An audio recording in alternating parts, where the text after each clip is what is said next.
लेकिन आने वाले चुनाव में चुनाव लड़ेंगे, ये विश्वासघात नहीं हुआ तो 100% लड़ेंगे। दोस्तों ब्रेकिंग न्यूज में आपको दे रहा हूं, सूत्रों के हवाले पता चल रहा है मनीष कश्यप अब लोकसभा चुनाव लड़ने जा रहे हैं। बीजेपी से मनीष कश्यप को मोतिहारी लोकसभा सीट से टिकट मिलने जा रहा है। बहुत बड़ी खबर दे रहा हूं, मनीष कश्यप सांसद के लिए, यानी कि जो 2024 लोकसभा का चुनाव है जिसमें सांसद चुने जाते हैं, जिनसे प्रधानमंत्री का चुनाव होता है, उसी से मोतिहारी लोकसभा सीट से मनीष कश्यप को बीजेपी टिकट देने जा रही है। यह बहुत बड़ी खबर मैं आपको दे रहा हूं और यह खबर मैं आपको और आगे बताऊं उससे पहले मैं आपको सबूत दे देता हूं, तो डायरेक्ट आप मनीष कश्यप से सुन लीजिए वो क्या बोल रहा है, फिर मैं आगे आपको और भी एक बहुत बड़ी खबर दूंगा।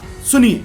लेकिन आने वाले चुनाव में चुनाव लड़ेंगे, ये विश्वासघात नहीं हुआ तो 100% लड़ेंगे। बस बस बस इतना ही आपको सुनाना है, बाकी और भी बात हम आपको सुनाएंगे, लेकिन उससे पहले जान लीजिए कि एकदम क्लियर हो चुका है, अब मनीष कश्यप पत्रकारिता से ऊपर उठकर अब राजनीति में कदम रखने जा रहे हैं। जो लोग कहते थे कि मनीष कश्यप मुख्यमंत्री कैसे बनेंगे, उनके पास तो कोई पार्टी का सपोर्ट नहीं है, क्या कुछ नहीं, फलान ठिकान धिमकान धुमकान फमकान, लेकिन जान लीजिए भाई मनीष कश्यप को बीजेपी टिकट देने जा रही है। साफ साफ ये मनीष कश्यप ने कह दिया। साफ साफ का ये मतलब नहीं है कि उन्होंने साफ साफ मुंह से बोला कि बीजेपी दे रही है, साफ साफ का ये मतलब है कि अगर विश्वासघात नहीं हुआ तो 100% मैं चुनाव लड़ूंगा। मतलब 100% मतलब पूरा पूरी वो चाहते हैं कि लड़ेंगे, और जितना बताया जा रहा है, जितना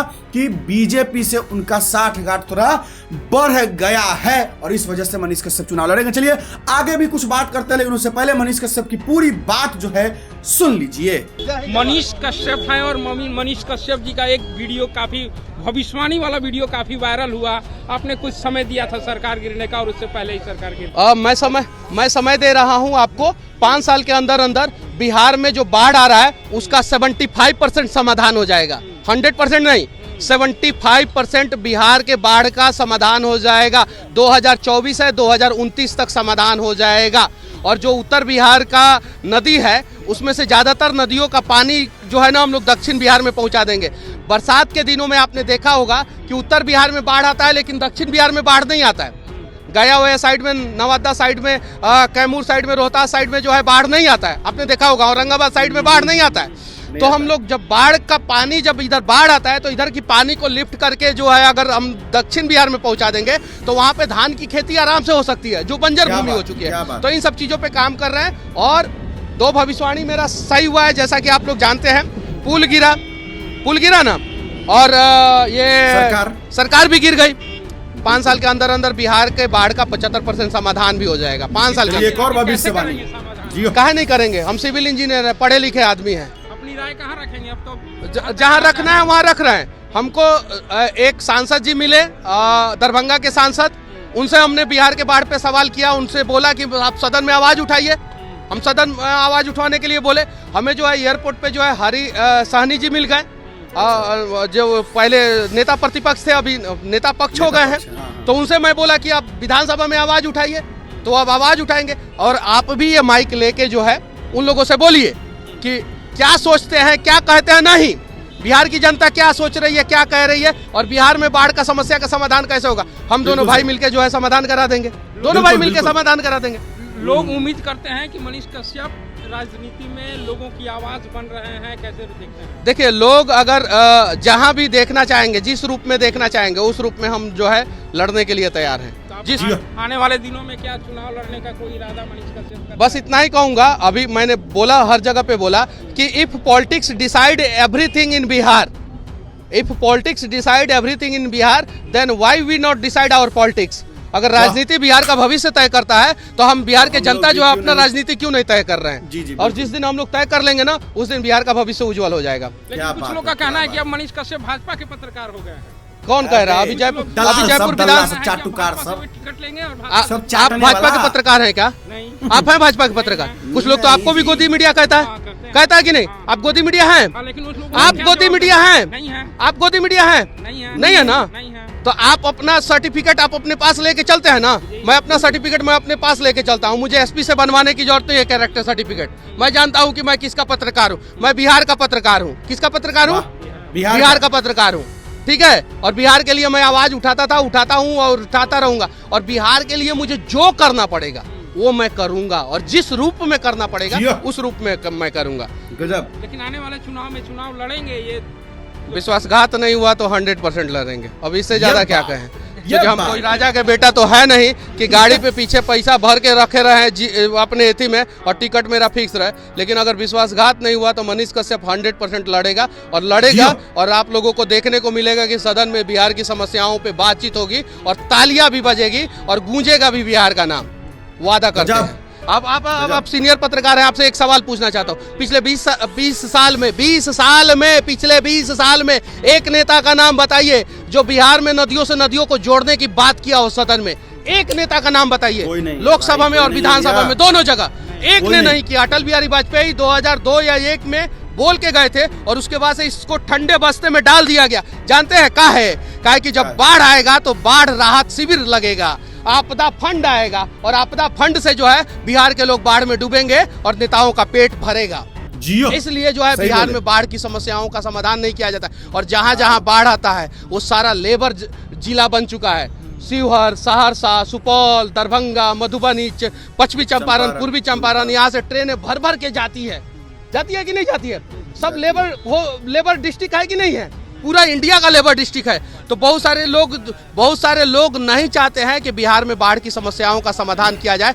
आपको, आज तक को और मनीष कश्यप को, आपको और हमको जो है ना, किसी से कैरेक्टर सर्टिफिकेट बिना लिए, ना आप गोदी मीडिया हैं और ना हम किसी पार्टी के पत्रकार हैं, बिना कैरेक्टर सर्टिफिकेट लिए हुए बिहार के लिए लड़ना होगा, समस्या का समाधान होगा। बिल्कुल बिल्कुल। कितना सही बोल रहे हैं मनीष कश्यप कि बाढ़ पर इसलिए बात नहीं होती है विधानसभा और लोकसभा में क्योंकि जब बाढ़ आएगा तभी ना नेताजी को फंड मिलेगा और फंड से जो है उनका पेट चलेगा। मतलब फंड मिलेगा कि वो बाढ़ में जितना भी पीड़ित है उसको दिया जाए पैसा, उसको दिया जाए खाना, लेकिन वही पैसा, वही फंड जो है सरकार अपने पेट में रखेगी और ताकि चुनाव जब आए तो उसको बांटा जाए पैसा से और वोट खरीदा जाए। ये कितना सही बात है। और सबसे बड़ी बात तो ये है कि मनीष कश्यप ने सीधा सीधी बोल दिया है 100% वो चुनाव लड़ने जा रहे हैं अगर विश्वासघात नहीं हुआ। मतलब विश्वासघात नहीं होने का मतलब है कि कोई जो है कोई उनके ऊपर छुरा, पीठ पीछे वार न करे। तो जैसे होता है ना राजनीति, भाई दुनिया में, हमारा दुनिया का बात नहीं कर, हम बिहार का बात करेंगे। हमारे बिहार में जो राजनीति होता है वो जात पर होता है, पैसों पर होता है, दारू पर होता है, मुर्गा पर होता है, पावर से होता है। जिसके पास जितना पैसा है, जिसके पास जितना बाहुबल है, रंगदार है, वही लोग पॉलिटिक्स में उतरते हैं। अच्छे लोग पॉलिटिक्स में उतरते ही नहीं है क्योंकि उनको धमका के, डरा के, किसी भी तरीके से चुप करा दिया जाता है। अगर आप एक मुखिया का भी चुनाव लड़ते हैं, अगर आप शिक्षित हैं, पढ़े लिखे हैं, तो आप जीतिएगा नहीं, ये लिख के ले लीजिए। लेकिन वही अगर कोई रंगदार है, पैसा वाला, पावरफुल है, तो वो जीत जाता है। उसके पीछे यही रीजन है कि वो जो है अपना बाहुबल से जो है अगला आदमी को धमका के डरा देता है, चाहे वोट लेने के लिए पैसा बांट देता है, पावर का यूज करता है। यही सच्चाई है। तो यही विश्वासघात अगर नहीं हुआ तो मनीष कश्यप चुनाव लड़ेंगे। और अगर मनीष कश्यप चुनाव लड़ते हैं तो हमको तो 100% लगता है। आपको कितना परसेंट लगता है जरूर लिखिएगा कि वो चुनाव जीतेंगे भी। और अगर सांसद अगर वो बन जाते हैं तो समझ रहे, सांसद बनने का मतलब डायरेक्ट प्रधानमंत्री के दावेदार हो सकते हैं वो। तो मुख्यमंत्री का सपना है। अब देखिए आने वाले अगले सालों में 2024 और 2025 बहुत बड़ा साल होने वाला है। इस साल प्रधानमंत्री का चुनाव, अगले साल मुख्यमंत्री का चुनाव है। तो एकदम तबाही तो मचने ही वाली है बिल्कुल।